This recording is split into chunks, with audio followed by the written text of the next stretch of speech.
4 years to the day since the start of a full-scale Russian invasion, Volodymyr Zelenskyy says Moscow has not met its goals, and any deal on peace must be accepted by the people of Ukraine.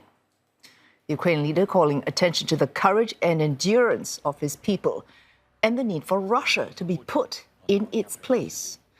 Commemorative events across the country with European leaders gathering in capital Kyiv. Hundreds of thousands of people on both sides have been killed since February 2022.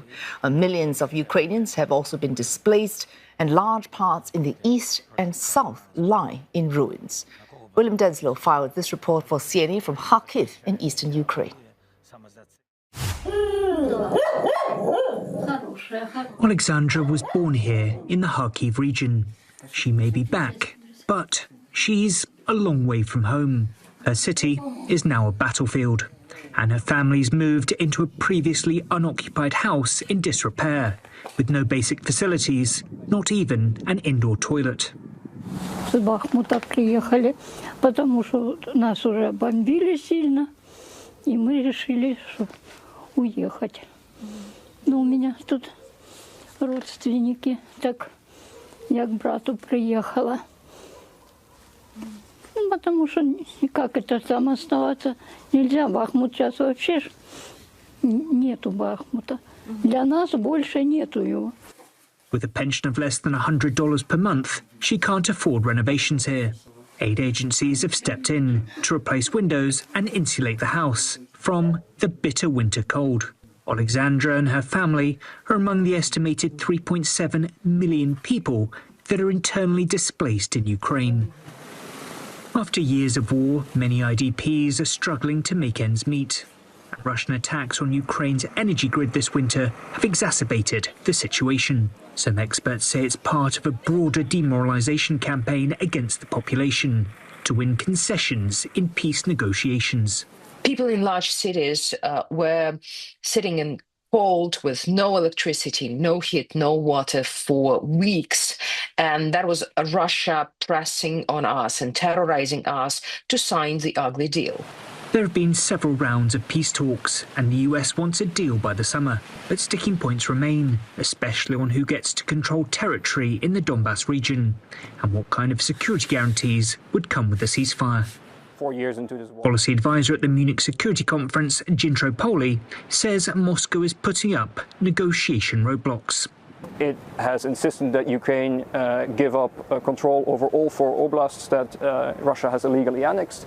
It has proposed caps on the Ukrainian army of 600,000 people max. It has categorically rejected any kind of substantial security guarantees for Ukraine by its international partners. The Kremlin says it's committed to negotiations, but maintains that its own security concerns need to be addressed. But Ukrainians say the evidence is clear that Moscow is the aggressor. Here in Kyiv, the scars of war clearly visible. And while Ukrainian authorities say they are committed to reaching a peace settlement, they say that after years of resistance, any deal must ensure that Russia can't regroup and attack again in the coming years. Defence expert and co-founder of the think tank We Build Ukraine, Alexandra Zarkina, says funding is a critical part of security guarantees. In addition to the Ukrainian army, we really need sustainable financing. So if you ask me about what type of the security guarantees we really need, we do need a fund. The fund which can have some, loans obligations behind it, but really with a stable understanding of the, money flow to allow our defense industry growing, to allow European defense industry grow. The European Union has pledged a loan worth over $100 billion to help provide military and budgetary support for the next 2 years. Some experts say the situation calls for more economic pressure on Moscow. There are areas of the Russian economy that remain unsanctioned, and there are many policies to stop Russia from being able to wiggle out of the sanctions through various means, backdoor means with international partners. And to keep the economic pressure on Russia is probably as important, if not more important, than the military pressure.